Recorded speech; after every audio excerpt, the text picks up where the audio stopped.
ನಮ್ಮ ಹೋರಾಟ ಅಂತಕ್ಕಂಥದ್ದು ನಮ್ಮ ಜನ್ಮಸಿದ್ಧ ಹಕ್ಕು. ಅದನ್ನು ಕೇಳಿ ಪಡೆಯಬಾರದು, ಬದಲಾಗಿ ನಾವು ಹೋರಾಡಿ ಪಡೆಯಬೇಕು ಅಂತ ಹೇಳಿ ಭಗತ್ ಸಿಂಗ್ ಅವರು ಹೇಳ್ತಾರೆ.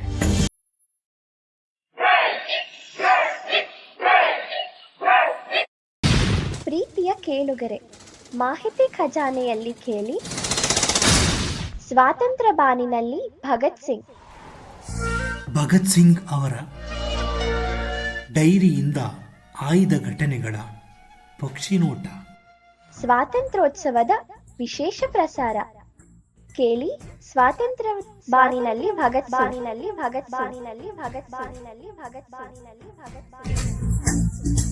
ಇನ್ನು ಹೆಚ್ಚು ಉಪಯುಕ್ತ ಮಾಹಿತಿಯನ್ನು ನಮ್ಮ ಯೂಟ್ಯೂಬ್ ವಾಹಿನಿಯಿಂದ ಏನಾದರೂ ನಿರೀಕ್ಷಿಸುತ್ತಿದ್ದೀರಾ? ನಿರೀಕ್ಷಿಸಿದಲ್ಲಿ ಬೆಲ್ ಐಕಾನ್ ಅನ್ನು ಕ್ಲಿಕ್ ಮಾಡುವುದರ ಮೂಲಕ ಸಬ್ಸ್ಕ್ರೈಬ್ ಆಗಿ.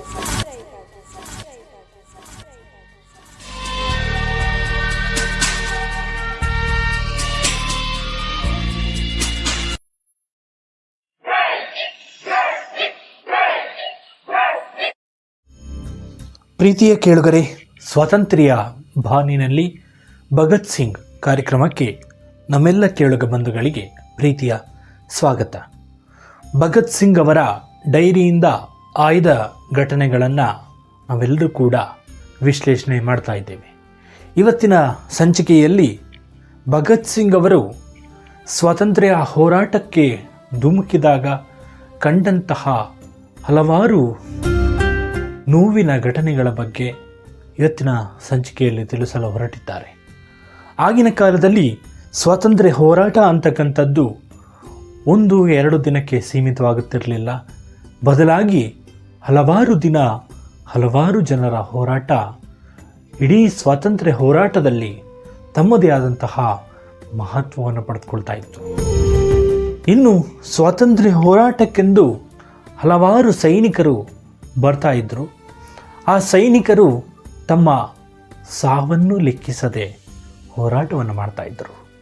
ಇದೇ ಪ್ರಕಾರವಾಗಿ ಹಲವಾರು ಸೈನಿಕರು ತಮ್ಮ ಹೋರಾಟದಲ್ಲಿ ಹೇಗೆ ತೊಡಕೊಂಡ್ರು ಅನ್ನೋದನ್ನು ಭಗತ್ ಸಿಂಗ್ ಅವರು ಇವತ್ತು ತಿಳಿಸಲಿದ್ದಾರೆ. ಬನ್ನಿ ಈ ಸಂಚಿಕೆಯನ್ನು ಮತ್ತಷ್ಟು ವಿಶೇಷತೆಗೊಳಿಸೋಣ. ಪ್ರಮುಖವಾಗಿ ನಮ್ಮ ಧೈರ್ಯಶಾಲಿ ಸೈನಿಕರು ಶೆಲ್ ದಾಳಿಗಳಿರ್ಬೋದು ಮತ್ತಿತರ ಯಾವುದೇ ದಾಳಿಗೂ ಕೂಡ ಹೆದರುತ್ತಿರಲಿಲ್ಲ. ಬದಲಾಗಿ ಪ್ರತಿ ದಾಳಿಯನ್ನು ಮಾಡ್ತಾ ಇದ್ದರು. ಬದಲಾಗಿ ಒಂದಿಷ್ಟು ವಿಷಯಗಳು ಗೊತ್ತಿಲ್ಲ ತಿಳಿದಿಲ್ಲ ಅಂದಾಗ ಎಡುತ್ತಾ ಇದ್ದರು, ಅದನ್ನು ಸರಿಪಡಿಸ್ಕೊಳ್ತಾ ಇದ್ದರು. ಬದಲಾಗಿ ಗೌಪ್ಯತಾ ವಿಷಯಗಳನ್ನು ಇನ್ನೊಬ್ಬರಿಗೆ ಬಿಟ್ಟು ಕೊಡುವುದಾಗಲಿ, ಸೈನ್ಯದ ಒಂದು ವ್ಯವಸ್ಥೆಯನ್ನು ಕಾಪಾಡಿಕೊಳ್ಳತಕ್ಕಂಥದ್ದು ಪ್ರತಿ ಸೈನಿಕರ ಕರ್ತವ್ಯವಾಗಿತ್ತು. ಸ್ವಾತಂತ್ರ್ಯ ಹೋರಾಟದ ಈ ಸನ್ನಿವೇಶದಲ್ಲಿ ಹಲವಾರು ಪಾದಗಳು ನಮ್ಮನ್ನು ಬೆನ್ನಟ್ಟಬಹುದು. ಇನ್ನೂ ಕೆಲವು ಕಣ್ಣುಗಳು ನಮ್ಮನ್ನು ನೋಡುತ್ತಿರಬಹುದು. ನೋಡಿ, ಸೈನಿಕ ವ್ಯವಸ್ಥೆ ಅಂದ ತಕ್ಷಣ ಅಲ್ಲಿ ನಮ್ಮೆಲ್ಲರಿಗೂ ಕೂಡ ನೋವು ಕಾದಿರುತ್ತೆ, ಖುಷಿಯೂ ಕಾದಿರುತ್ತೆ. ಖುಷಿ ಹೇಗಪ್ಪ ಅಂದರೆ ನಾವು ಜಯ ಗಳಿಸಿದಾಗ ನಮಗೆ ಸಂತೋಷ ಆಗುತ್ತೆ. ಬದಲಾಗಿ ನಮ್ಮ ಹೆಮ್ಮೆಯ ಸೈನಿಕರು ಮಾಡಿದಂತಹ ತ್ಯಾಗ ಬಲಿದಾನಗಳ ಬಗ್ಗೆ ನಾವು ನೆನಪು ಮಾಡ್ಕೊಳ್ತೀವಿ. ಇದು ಇತ್ತೀಚೆಗೆ ಕಡಿಮೆ ಆಗ್ತಾ ಇದೆ. ರಾಜಕೀಯವಾಗಿ ಕೆಲವು ವ್ಯಕ್ತಿಗಳು ಇದನ್ನು ಬಳಸ್ಕೊಳ್ತಾ ಬೇರೆ ಬೇರೆ ರೀತಿಯ ಒಂದು ಹೇಳಿಕೆಗಳನ್ನು ನೀಡ್ತಾ ಸೈನಿಕರ ಕೆಲಸಕ್ಕೆ ಕುತ್ತು ತರ್ತಕ್ಕಂತಹ, ಅಂದರೆ ಸೈನಿಕರನ್ನು ಕುಗ್ಗಿಸ್ತಕ್ಕಂತಹ ಕೆಲಸವನ್ನು ಮಾಡ್ತಾ ಇದ್ದಾರೆ. ಇದು ಖಂಡಿತವಾಗ್ಲೂ ಆಗಬಾರ್ದು. ಸ್ವಾತಂತ್ರ್ಯ ಹೋರಾಟದ ಸಂದರ್ಭದಲ್ಲಿ ಹಲವಾರು ಕಣ್ಣುಗಳು, ಅಂದರೆ ಶತ್ರು ಸೈನಿಕರು, ಅಂದರೆ ಬ್ರಿಟಿಷರು ನಮ್ಮೆಲ್ಲರನ್ನ ಗಮನಿಸ್ತಾ ಇದ್ದರು. ಅಂದರೆ ಸೈನಿಕರು ಎಲ್ಲಿ ಹೋಗ್ತಾರೆ, ಎಲ್ಲಿ ಬರ್ತಾರೆ, ಹೇಗೆ ಅವ್ರನ್ನ ರಕ್ಷಣೆ ಮಾಡ್ಕೊಳ್ತಾರೆ, ಈ ಎಲ್ಲ ಅಂಶಗಳ ಬಗ್ಗೆ, ಹೋರಾಟಗಾರರು ಎಲ್ಲೆಲ್ಲಿದ್ದಾರೆ ಅವೆಲ್ಲವನ್ನು ಕೂಡ ಬ್ರಿಟಿಷರು ಪತ್ತೆ ಹಚ್ಚುತ್ತಾ ಇದ್ದರು. ಇನ್ನು ಪ್ರಮುಖವಾಗಿ ಹಲವಾರು ಗುಹೆಗಳು, ಹಲವಾರು ಹೋರಾಟಗಾರರು ಏನಿದ್ದಾರೆ ಅವರು ಗಾಳಿಯ ಮೂಲಕ ತಮ್ಮ ಸುದ್ದಿಗಳನ್ನು ಹಂಚ್ತಾ ಇದ್ದರು. ಅಂದರೆ ಅದು ಕೆಲವರಿಗೆ ಮಾತ್ರ ತಿಳಿಯುವಂತೆ ಅವರು ಗೌಪ್ಯತೆಯನ್ನು ಕಾಪಾಡ್ಕೊಳ್ತಾ ಇದ್ದರು. ಸ್ವಾತಂತ್ರ್ಯ ಹೋರಾಟದ ಸಂದರ್ಭದಲ್ಲಿ ಹಲವು ತುಟಿಗಳು ನೋವಿನ ಸಂಗತಿಯನ್ನು ಹೇಳಿವೆ, ಇನ್ನೂ ಹಲವು ತುಟಿಗಳು ಖುಷಿಯ ಸಂಗತಿಯನ್ನು ಹೇಳಿದ್ದೆ.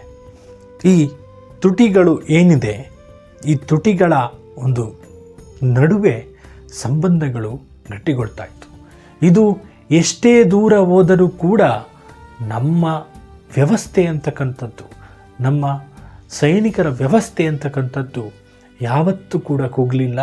ಬದಲಾಗಿ ಸ್ವಾತಂತ್ರ್ಯ ಹೋರಾಟದ ಸಂದರ್ಭದಲ್ಲಿ ಹಲವಾರು ಮಂದಿ ಹುತಾತ್ಮರಾದರೂ ಕೂಡ ನಮ್ಮ ಹೋರಾಟಗಾರರು ಯಾರನ್ನೂ ಬಿಡಲಿಲ್ಲ. ಇದು ನಿಜಕ್ಕೂ ಕೂಡ ಹೆಮ್ಮೆಯ ವಿಷಯ ಅಂತಲೇ ನಾವು ಹೇಳ್ಬೋದು. ಇನ್ನು ಹೋರಾಟಗಾರರು ಮುಂದೆ ಮುಂದೆ ಹೋರಾಟ ಮಾಡ್ತಾ ಹೋದಂತೆ ಅವರಿಗೆ ಸಾವು ಅಂತಕ್ಕಂಥದ್ದು ಹತ್ತಿರವಾಗ್ತಾನೇ ಇರುತ್ತೆ. ಇನ್ನು ಸೈನಿಕರು ಅಂತಕ್ಕಂಥವ್ರು ಏನಿದ್ದಾರೆ, ಇವರು ಭಾರತದಾದ್ಯಂತ ಎಲ್ಲ ಗಡಿಗಳಲ್ಲಿಯೂ ಕೂಡ ಒಂದು ನೋವಿನಿಂದ ಬದುಕ್ತಾ ಇರ್ತಾರೆ. ನಾಳೆ ನಾನು ಬರ್ತೀನೋ ಇಲ್ವೋ ಗೊತ್ತಿಲ್ಲ, ಆದರೆ ಭಾರತಾಂಬೆಯ ಮಡಿಲನ್ನು ಸೇರ್ತೇನೆ ಅಂತಕ್ಕಂಥದ್ದು ಅವರ ವಿಶ್ವಾಸವಾಗಿರುತ್ತೆ. ಸೊ ಎಷ್ಟೋ ಜನ ಸೈನಿಕರಿಗೆ ತಮ್ಮ ಜೀವದ ಬಗ್ಗೆ ಅಥವಾ ತಮ್ಮ ಆತ್ಮೀಯರ ಬಗ್ಗೆ ನೋವಿರುತ್ತೆ, ಸಂಕಟ ಇರುತ್ತೆ, ಆದರೆ ಅದನ್ನು ತಮ್ಮ ಕರ್ತವ್ಯದಲ್ಲಿ ತೋರಿಸ್ಕೊಳ್ಳೋದಿಲ್ಲ. 600 ಜನ ಇರ್ಬೋದು, 1000 ಜನ ಇರ್ಬೋದು, 1,00,000 ಜನ ಇರ್ಬೋದು, ಸೈನಿಕರು ಹೋರಾಟ ಮಾಡ್ತಾನೆ ಇರ್ತಾರೆ. ಕೊನೆಗೆ ಅವರು ಭಾರತಾಂಬೆಯ ಪಾದವನ್ನು ಸೇರ್ತಾರೆ. ಸೊ ಹೀಗೆ ಸ್ವಾತಂತ್ರ್ಯ ಅಂತಕ್ಕಂಥದ್ದು ಕೇವಲ ಒಂದು ದಿನ, ಒಂದು ನಿಮಿಷ, ಒಂದು ಕ್ಷಣ, ಒಂದು ಗಂಟೆಯ ಒಂದು ಹೋರಾಟ ಅಲ್ಲ. ಸಾವಿರಾರು ವರ್ಷಗಳ ಹೋರಾಟದಿಂದ ಇವತ್ತು ನಾವು ಸ್ವತಂತ್ರವಾಗಿ ಜೀವಿಸ್ತಾ ಇದ್ದೇವೆ. ಇದು ನಾವೆಲ್ಲರೂ ಕೂಡ ಹೆಮ್ಮೆ ಪಡ್ತಕ್ಕಂತಹ ವಿಷಯ. ಇನ್ನು ಈ ಹೋರಾಟದಲ್ಲಿ ಎಡಗಡೆ ಫಿರಂಗಿ, ಬಲಗಡೆ ಫಿರಂಗಿ, ಹಿಂದ್ಗಡೆ ಫಿರಂಗಿ, ಮುಂದ್ಗಡೆ ಫಿರಂಗಿ, ಗುಂಡುಗಳು ಹಾರ್ತಾನೆ ಇರುತ್ತೆ, ಪ್ರಾಣ ಪಕ್ಷಿಯನ್ನು ಕೊಂಡೊಯ್ತಾನೆ ಇರುತ್ತೆ. ಸೊ ಇವೆಲ್ಲವನ್ನು ಲೆಕ್ಕಿಸದೆ ನಮ್ಮ ಸೈನಿಕರು ಹೋರಾಟವನ್ನು ಮಾಡ್ತಾ ಇದ್ದಾರೆ. ಸ್ವಾತಂತ್ರ್ಯ ಹೋರಾಟದಲ್ಲಿ ಭಗತ್ ಸಿಂಗ್ ಸೇರಿದಂತೆ ಹಲವಾರು ಹೋರಾಟಗಾರರು ತಮ್ಮ ಪ್ರಾಣವನ್ನು ಪಣಕ್ಕಿಟ್ಟು ಇವತ್ತಿಗೂ ಕೂಡ ಅಜರಾಮ. ಕೇವಲ ಭಗತ್ ಸಿಂಗ್ ಮಾತ್ರ ಅಲ್ಲ, ಅನೇಕ ಹೋರಾಟಗಾರರು, ಚಂದ್ರಶೇಖರ್ ಆಜಾದ್ ಇರ್ಬೋದು, ಸುಭಾಷ್ ಚಂದ್ರ ಬೋಸ್ ಇರ್ಬೋದು, ಮಹಾತ್ಮ ಗಾಂಧೀಜಿಯವರು ಇರ್ಬೋದು, ಇನ್ನೂ ಅನೇಕ ಮಹನೀಯರು ತಮ್ಮದೇ ಆದಂತಹ ಒಂದು ರೀತಿಯ ಹೋರಾಟವನ್ನು ಮಾಡೋದರ ಮೂಲಕ ಇವತ್ತು ಕೇವಲ ಒಬ್ಬರಿಂದ ಮಾತ್ರ ಸ್ವಾತಂತ್ರ್ಯ ಬಂತು ಅಂತಕ್ಕಂಥದ್ದು ನಿಜಕ್ಕೂ ಕೂಡ ಸುಳ್ಳಿನ ವಿಷಯ ಆಗುತ್ತೆ. ಸೊ ಈ ಎಲ್ಲ ಸೈನಿಕರ ರಕ್ತದ ಹನಿ ಇವತ್ತು ನಮಗೆ ಸ್ವಾತಂತ್ರ್ಯವನ್ನು ತಂದುಕೊಟ್ಟಿದೆ. ಇವರ ಹೋರಾಟ ತೀವ್ರಗೊಳ್ಳುತ್ತಾ ಹೋದಂತೆ ಎಲ್ಲವೂ ಕೂಡ ಒಂದು ಹೊಗೆಯ ವಾತಾವರಣ ಸೃಷ್ಟಿಯಾಯಿತು. ಎಲ್ಲ ಕಡೆಯಿಂದಲೂ ಕೂಡ ಗುಂಡು ಮುತ್ಕೊಳ್ತಾ ಇತ್ತು. ಆ ಗುಂಡು ಫಿರಂಗಿಗಳು ತನ್ನಂತಾನೇ ಸಿಡಿದು ಇಡೀ ದೇಶ, ಇಡೀ ಜಗತ್ತೇ ಅಚ್ಚರಿಗೊಳ್ಳುವಂತೆ ಮಾಡಿದ್ದನ್ನು ನಾವು ಪ್ರಮುಖವಾಗಿ ಗಮನಿಸ್ತೇವೆ. ಅಂದರೆ ಎಲ್ಲ ಕಡೆಯಿಂದಲೂ ಕೂಡ ಹೋರಾಟಗಳು ಎಲ್ಲವೂ ಕೂಡ ನಡೀತಾ ಇತ್ತು. ಇದರ ನಡುವೆ ಸ್ವಾತಂತ್ರ್ಯ ಅಂತಕ್ಕಂಥದ್ದು ನಮ್ಮೆಲ್ಲರ ಪಾಲಿಗೆ ಬಂದದ್ದನ್ನು ನಾವು ಪ್ರಮುಖವಾಗಿ ಗುರುತಿಸ್ತೇವೆ. ಇನ್ನು ನಮಗುಳಿಯುವುದೊಂದೇ ಪ್ರಶ್ನೆ, ಆ ಅಬ್ಬರ, ಆ ಸ್ನೇಹ ಅಂತಕ್ಕಂಥದ್ದು ಯಾವತ್ತು ಮರೆಯಾಗ್ಬೋದು ಅಂತಕ್ಕಂಥದ್ದು. ಆ ಸೈನಿಕರು ಹೋರಾಟವನ್ನು ಮಾಡ್ತಾರೆ, ಹಾಗೆ ಒಂದಷ್ಟು ಗೌರವಗಳು, ಸನ್ನಿವೇಶಗಳು, ಸನ್ಮಾನಗಳು ಇವೆಲ್ಲವೂ ಕೂಡ ಸಿಗ್ತವೆ. ಆದರೆ ನಮ್ಮ ಜನ ಅವ್ರನ್ನೆಲ್ಲ ಮರೆತು ಬಿಡ್ತಾರೆ ಅಲ್ವಾ. ಇದನ್ನು ಭಗತ್ ಸಿಂಗ್ ಅವರು ಬಹಳ ನೋವಿನಿಂದ ಹೇಳ್ತಾರೆ. ಅಂದರೆ ನಮ್ಮ ಮುಂದಿನ ಪೀಳಿಗೆ ಇದನ್ನು ನೆನ್ಪಿಟ್ಕೋಬೇಕಲ್ವಾ. ಕೇವಲ ಸ್ವಾತಂತ್ರ್ಯೋತ್ಸವ ಬಂದಾಗ ಅಥವಾ ಗಣರಾಜ್ಯೋತ್ಸವ ಬಂದಾಗ ಮಾತ್ರ ಸೈನಿಕರು, ಹೋರಾಟಗಾರರು ನೆನಪಾಗ್ತಾರಾ ಹಾಗಾದರೆ? ಸೊ ಈ ಎಲ್ಲವನ್ನ ಹೋಗಲಾಡಿಸ್ಬೇಕು ಅಂತ ಹೇಳಿ ಹಲವಾರು ವ್ಯವಸ್ಥೆಗಳು ರೂಪುಗೊಂಡರೂ ಕೂಡ ಯಾಕೆ ನಮ್ಮಿಂದ ಸಾಧ್ಯ ಆಗ್ತಾ ಇಲ್ಲ? ಇವತ್ತಿನ ಯುವ ಪೀಳಿಗೆ ಯಾಕೆ ಈ ಕಡೆ ಹೊತ್ತನ್ನು ಕೊಡ್ತಾ ಇಲ್ಲ ಅಂತಕ್ಕಂಥದ್ದು ಭಗತ್ ಸಿಂಗ್ ಅವರು ಕೇಳ್ತಕ್ಕಂತಹ ಪ್ರಶ್ನೆ. ಪ್ರಮುಖವಾಗಿ ಮತ್ತೊಂದು ಮಾತನ್ನು ಹೇಳ್ತಾರೆ, ಓ ದೇವರೇ, ಆ ನೋವನ್ನು ಮರೆಯುವ ಶಕ್ತಿಯನ್ನು ಕೊಡು ಎಲ್ರಿಗೂ. ಇನ್ನು ಮುಂದೆ ಆದರೂ ಎಲ್ಲರೂ ಕೂಡ ಆ ಸಾಧನೆಯನ್ನು ನೆನೆಯುವಂತಿರಲಿ, ಮರೆಯಾಗದಿರಲಿ, ಅವರ ಒಂದು ಮನಸ್ಸಿನಲ್ಲಿ ಅಚ್ಚಳಿಯದೆ ಉಳಿಯಲಿ ಅಂತಕ್ಕಂಥದ್ದು ಭಗತ್ ಸಿಂಗ್ ಅವರು ಮಾಡ್ತಕ್ಕಂತಹ ಪ್ರಾರ್ಥನೆ. ಅಂದರೆ ನಮ್ಮೆಲ್ಲ ಕೇಳುಗರು ಏನಿದ್ದಾರೆ, ಇವತ್ತು ಈ ಸಂಚಿಕೆಯನ್ನು ಕೇಳಿ ಒಂದು ಲೈಕು ಕಾಮೆಂಟು ಮಾಡಿ ಬಿಟ್ಬಿಟ್ರೆ ಅದು ಸಾಧ್ಯ ಆಗಲ್ಲ. ಬದಲಾಗಿ ಇಂತಹ ಹೋರಾಟಗಳು ಏನಿರ್ತವೆ ಅವುಗಳಿಗೆ ನಮ್ಮೆಲ್ಲರ ಪ್ರೋತ್ಸಾಹ, ಬೆಂಬಲ ಅಂತಕ್ಕಂಥದ್ದು ನಿರಂತರವಾಗಿ ಇದ್ದಾಗ ಮಾತ್ರ ನಮ್ಮ ವ್ಯವಸ್ಥೆ ಅಂತಕ್ಕಂಥದ್ದು ಸರಿಯಾದ ಕ್ರಮದಲ್ಲಿ ರೂಪುಗೊಳ್ಳುವುದಕ್ಕೆ ಸಾಧ್ಯ ಆಗುತ್ತೆ. ಓ ದೇವರೇ, ಕೆಲವರು ನನ್ನ ಶವವನ್ನು, ನನ್ನ ಭರವಸೆಯ ಸೈನಿಕರ ಶವವನ್ನು ಕೇವಲ ವೈಭವಕ್ಕಾಗಿ ಹೂಗಳನ್ನು ಹಾಕಿ ಅದಕ್ಕೆ ಪುಷ್ಪನಮನ ಸಲ್ಲಿಸ್ತಾರೆ. ಅದರ ಬದಲು ನನ್ನ ಹೃದಯವನ್ನು ಅವರು ಮುರಿದು ಬಿಡುತ್ತಾರೆ. ಇದು ಎಷ್ಟರ ಮಟ್ಟಿಗೆ ಸರಿ ಅಂತಕ್ಕಂಥದ್ದನ್ನು ನೀನೇ ಹೇಳಬೇಕೆಂದು ಪ್ರಾರ್ಥಿಸುತ್ತಾರೆ. ನೋಡಿ ಸ್ನೇಹಿತರೆ, ನಾವು ಕೇವಲ ಸೈನಿಕರು ಯಾರಾದರೂ ಹುತಾತ್ಮರಾದರು ಅಂದಾಗ ಕೇವಲ ಅವರಿಗೆ ಹೂವು ಹಾರವನ್ನು ಹಾಕಿ ಅವ್ರನ್ನ ಗೌರವಿಸ್ತೀವಿ ಹೊರತು ಒಂದು 4 ದಿನ 5 ದಿನ ಇರಬಹುದು. ನಂತರದಲ್ಲಿ ಅವ್ರು ಯಾರು, ಮೊನ್ನೆ ಹುತಾತ್ಮರಾದ್ರಲ್ಲ ಯಾರು ಅಂತ ಕೇಳಿದಾಗ ನಮಗೆ ಅವ್ರ ಹೆಸರೇ ಗೊತ್ತಿರೋದಿಲ್ಲ. ಸೊ ಹಾಗೆ ನಾವು ಯಾರು ಅಂತಕ್ಕಂಥದ್ದನ್ನು ನಮಗೆ ನಾವೇ ಹೇಳ್ಕೊಡ್ಬೇಕಾಗಿದೆ. ಸೊ ನಾವು ಯಾರು ಅಂತ ನಮಗೇನೆ ಗೊತ್ತಿಲ್ಲ. ನಾವು ಇರುವಷ್ಟು ದಿನ ಮಾತ್ರ ನಮ್ಮ ಅಸ್ತಿತ್ವ ಇರ್ತದೆ. ಬದಲಾಗಿ ನಾವು ಈ ಜಗತ್ತಿನಿಂದ ಹೋದಾಗ ನಮ್ಮನ್ನು ನೆನೆಯುವವರು ಕೆಲವರಷ್ಟೇ, ನಮ್ಮ ಆತ್ಮೀಯರಷ್ಟೇ ನೆನೆಯಬಹುದು ಹೊರತು ನಮ್ಮ ಅಪ್ಪ ಅಮ್ಮ ಅವರು ಬಿಟ್ಟರೆ ಇನ್ಯಾರು ನಮ್ಮನ್ನು ನೆನಪು ಮಾಡ್ಕೊಳ್ಳೋಕ್ಕೆ ಸಾಧ್ಯ ಇಲ್ಲ. ಸೊ ಹಾಗಾಗಿ ಒಳ್ಳೆಯ ಕೆಲಸ ಅಂತಕ್ಕಂಥದ್ದೇನಿದೆ, ಸ್ವಾತಂತ್ರ್ಯ ಹೋರಾಟದಲ್ಲಿ ಮಡಿದವರ ನೆನಪು ಇವತ್ತಿಗೂ ಕೂಡ ಅಜರಾಮರವಾಗಿ ಉಳಿದಿದೆ. ಇದು ನಿರಂತರವಾಗಿ ಶಾಲಾ ಪಠ್ಯಪುಸ್ತಕಗಳಲ್ಲಿಯೂ ಕೂಡ ಅಳವಡಿಕೆ ಆಗಬೇಕು. ಹಾಗೆ ಪ್ರತಿಯೊಬ್ಬರೂ ಕೂಡ ಪ್ರತಿನಿತ್ಯ ಒಬ್ಬೊಬ್ಬ ವ್ಯಕ್ತಿಯ ಜೀವನ ಚಿತ್ರಣವನ್ನು ತಿಳ್ಕೊಂಡಾಗ ಮಾತ್ರ ನಮ್ಮ ಸ್ವಾತಂತ್ರ್ಯ ಹೋರಾಟಕ್ಕೂ, ಹಾಗೆ ಈ 77-78 ವರ್ಷ ಆದರೂ ಕೂಡ ನಮಗಿನ್ನೂ ಕೂಡ ಅರ್ಥ ಆಗಿಲ್ಲ ಅಂದರೆ ಇನ್ಯಾವಾಗ ಅರ್ಥ ಆಗುತ್ತೆ ಅಲ್ವಾ? ಓ ದೇವರೇ, ಆ ನೋವಿನ ಕಥೆಯನ್ನು ನೆನಪು ಮಾಡಬೇಡ ಅಂತಕ್ಕಂಥದ್ದು ಭಗತ್ ಸಿಂಗ್ ಅವರು ಹೇಳ್ತಾರೆ. ಅಂದರೆ ಎಷ್ಟೋ ಜನ ನಮ್ಮನ್ನು ಅಗಲಿ ಹೋಗಿದ್ದಾರೆ. ಆ ನೋವಿನ ಕಥೆಯನ್ನು ಮತ್ತೆ ಮತ್ತೆ ನನಗೆ ಹೇಳಬೇಡ. ಇನ್ನು ನಮ್ಮ ಹೋರಾಟ ಅಂತಕ್ಕಂಥದ್ದು ನಮ್ಮ ಜನ್ಮಸಿದ್ಧ ಹಕ್ಕು.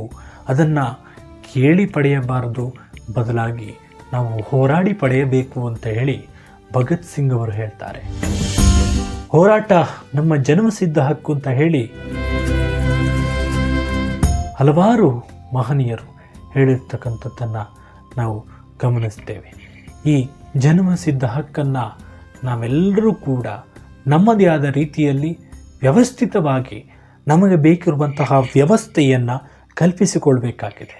ಹೀಗೆ ಹೋರಾಟ ಅಂತಕ್ಕಂಥದ್ದು ನಿರಂತರವಾಗಿ ನಮ್ಮ ಬೇಡಿಕೆ ಈಡೇರುವವರೆಗೂ ಇದ್ದಾಗ ಮಾತ್ರ ಅದಕ್ಕೆ ಒಂದು ಅರ್ಥ ಅನ್ನೋದು ಬರೋದಕ್ಕೆ.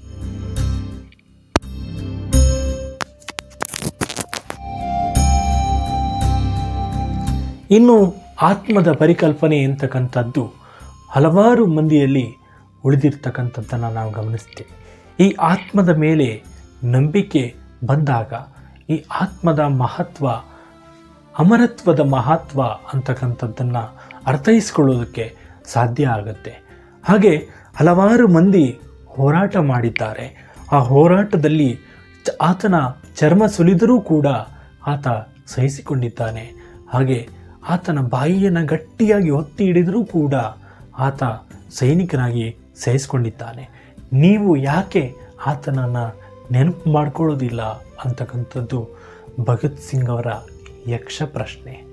ಸೊ ನಾವು ಅವ್ರನ್ನೆಲ್ಲ ನೆನಪು ಮಾಡ್ಕೊಳ್ಳಲ್ಲ. ನಾವು ಕೆಲವು ಮಂದಿಯನ್ನು ಮಾತ್ರ ನಾವು ನೆನಪು ಮಾಡ್ಕೊಳ್ತೀವಿ. ಇದನ್ನು ಯಾಕೆ ಮಾಡ್ತಾ ಇದ್ದೀರಿ? ನಿಮಗೆ ಸ್ವಾತಂತ್ರ್ಯ ಹೋರಾಟಗಾರರ ಮೇಲೆ ನಂಬಿಕೆ ಇಲ್ವಾ? ಅವರು ಹಾಗಾದರೆ ಹೋರಾಟ ಮಾಡಿಲ್ವಾ ಅಂತಕ್ಕಂಥದ್ದು ಭಗತ್ ಸಿಂಗ್ ಅವರು ಕೇಳ್ತಕ್ಕಂತಹ ಪ್ರಶ್ನೆ.